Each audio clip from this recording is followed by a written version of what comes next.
Today let's take a look at how to fix My AI something went wrong. When you're using the My AI chatbot and it gives you an error message which says something went wrong. If you're also having this issue, then make sure you stick till the end because I'm going to show you a couple of fixes that you can try out. Now the first thing that you can do in this case, if you're using Wi-Fi or your cellular data, try to switch between networks.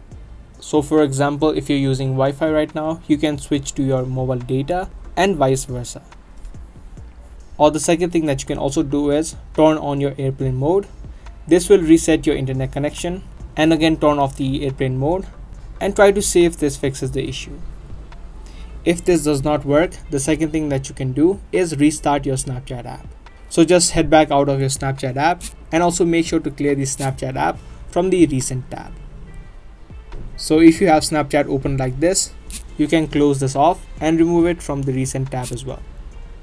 If this does not work for you, the other thing that you can do in this case is clear the cache of your Snapchat. If you're using an Android, you can tap and hold the app of Snapchat and tap on the app info or eye icon. If you're using an iOS, you'll need to offload your Snapchat app from the iPhone storage. Through this section, you can just tap on clear data and tap on clear all data. This is going to log you out of your Snapchat app and will also clear out any caches which may be causing the issue.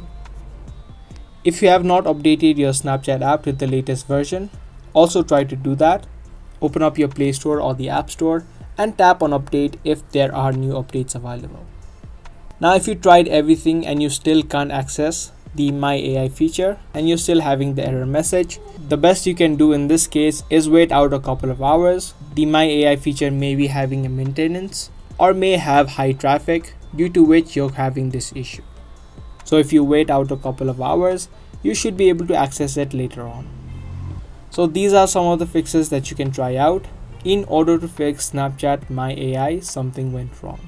Be sure to give this video a thumbs up and also subscribe to our channel for more daily videos that we post. That's gonna be all for today. Thanks for watching.